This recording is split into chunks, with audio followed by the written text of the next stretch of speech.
What's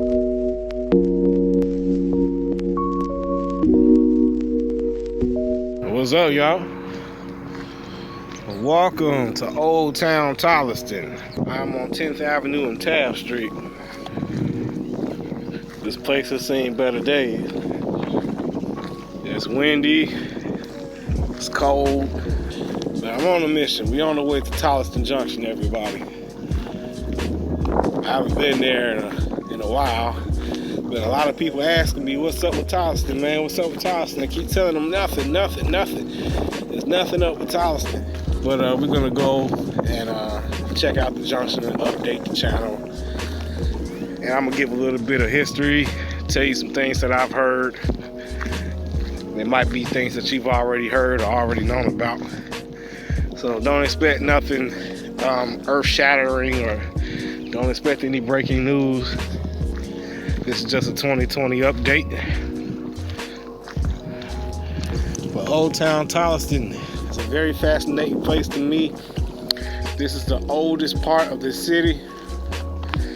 Tolleston was here before Gary was built. I've done a lot of research on Old Town Tolleston.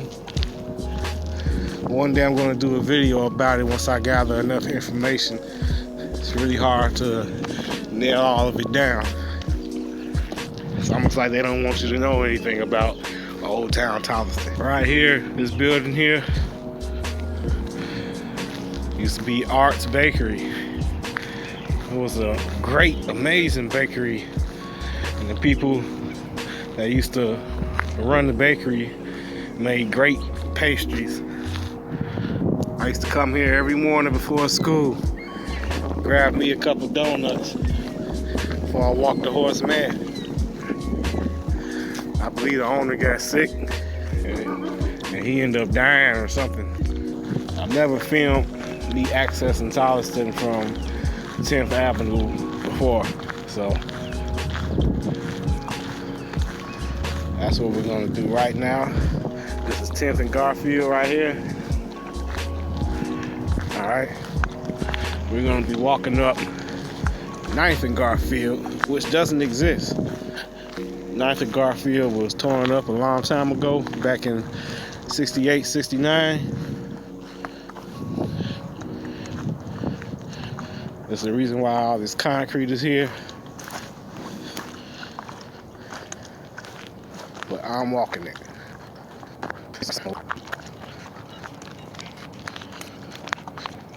And here we are, CP Tolleston.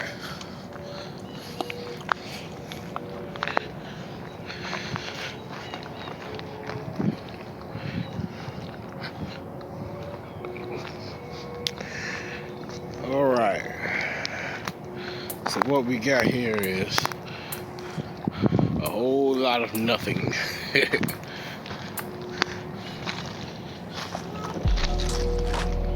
Just to give you guys some bearings, the diamond's supposed to be installed here, and there it is, still sitting over there in the same spot it was sitting in a year and a half ago.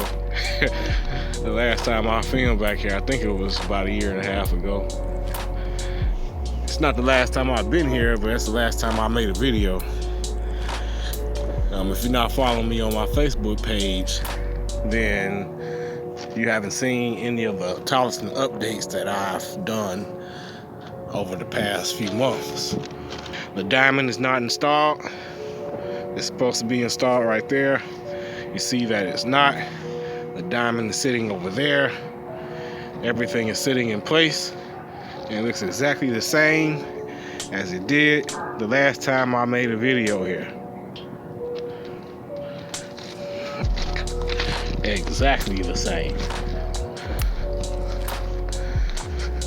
So for those of you who are not following me on Facebook, or who are not part of my private group, in my private group I posted some very small satellite photos that was taken of this area in November of 2019. Of course, now it's March 2020. And here we are in March 2020, and this diamond is still not installed.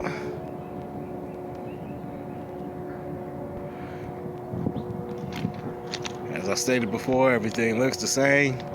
I see nothing different. Everything is how it's supposed to be as far as the last time I saw it. I said I was going to go over a little bit of history here. That is the remnant of the Fort Wayne that goes towards Tolleston Junction, CP 501. And this is southeast Fort Wayne, well, Valparaiso first, then Fort Wayne. And CF&E comes up here, uses this track here to go back towards Gibson, and then vice versa. Like I said, some of this stuff is probably already stuff that you heard about. There was a diamond here all the way up until about 1998, 1999, when Conrail broke up. This diamond was uninstalled, and that has been confirmed by a number of people on the forums and people who I've talked to personally, who were a part of the crew who came back here during 1998, 1999 and uninstalled the diamond. But who I haven't talked to was anybody after that who was a part of the crew that reinstalled the diamond back around 2000, 2001, 2002. CSX was servicing a business, which would have been Anderson Development, down that way, down off of 4th Avenue there. Right before you get to the Gary Sanitary District, right? And it's amazing. My memory is vivid. Really not sure how much you guys can see, but back in 2002 was the last time I seen a locomotive on these tracks here. So 2002 to 2020, there's never been a locomotive on this side of the Fort Wayne as far as I know. I believe I seen a mold train that had a locomotive attached to it. They were clearing up weeds, but that was a long time ago. We're talking about maybe 2005, 2006. And then since then, there was no maintenance done on this part of the Fort Wayne, you know, all the way up until 2014, really. First of all, before I even talk about that, if there's anything else you guys want to know about Tolleston Junction prior to 2014, there are various railroad forums on the internet that have lots of people talking about Tolleston. And for some reason that I haven't been able to understand yet, this area became infamous. And a lot of people wanted to see this diamond restored. I'm actually standing on where the diamond is supposed to be installed. But a lot of people wanted to see this diamond restored. And like it reached mythical proportions. You know, like people were like, you know, rooting CSX and Norfolk Southern on to get their act together and, you know, get this diamond back online so that the rest of the Fort Wayne could be utilized back to CP 501 like it used to back in the day. But things didn't happen like that. The police is lurking around this motherfucker, I don't know. Behind me, that's why I wanted to get behind me so y'all can see the Fort Wayne behind me. That's where the diamond's supposed to be, all right? Okay, so 2014, everybody knows about that agreement when the Gary Chicago Airport was wanting to do their runway expansion. And I know you guys are like, what does the airport have to do with the railroad? Well, the whole reason why any of this stuff is in play is because the airports and the railroads both got government money. The airport wanted to expand its runway, and specifically in the case of EJ&E, Canadian National, the old EJ&E Eastern Sub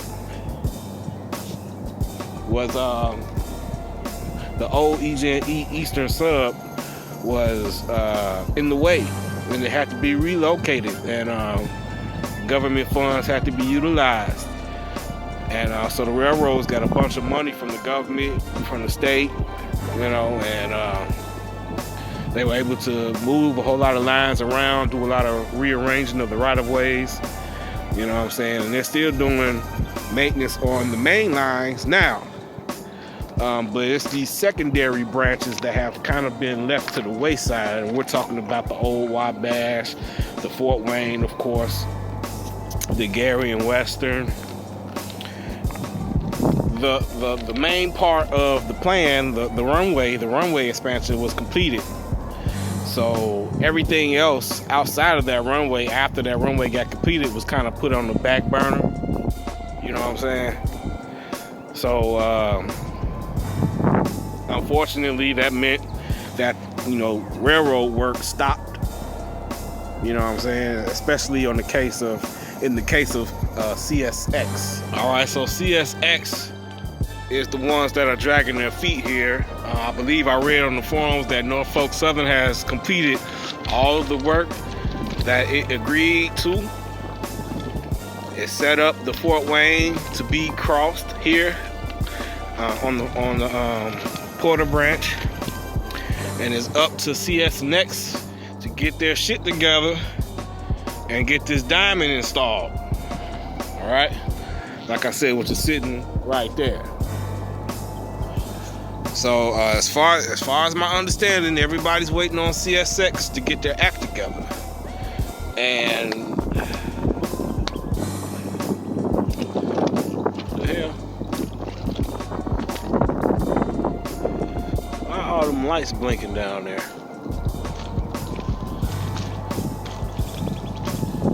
I don't see the train. I mean, them lights are just blinking, and now they're not. That was weird. That was very weird. I've never seen that. Lights just start blinking and then they just turn off. Like crossing lights and the signals, they were all blinking and then they just cut off. Very weird. Anyway,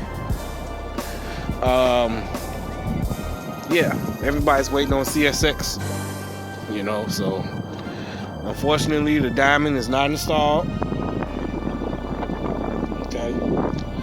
And we're still waiting. So that's that. That's just a quick rundown. I was freestyling it.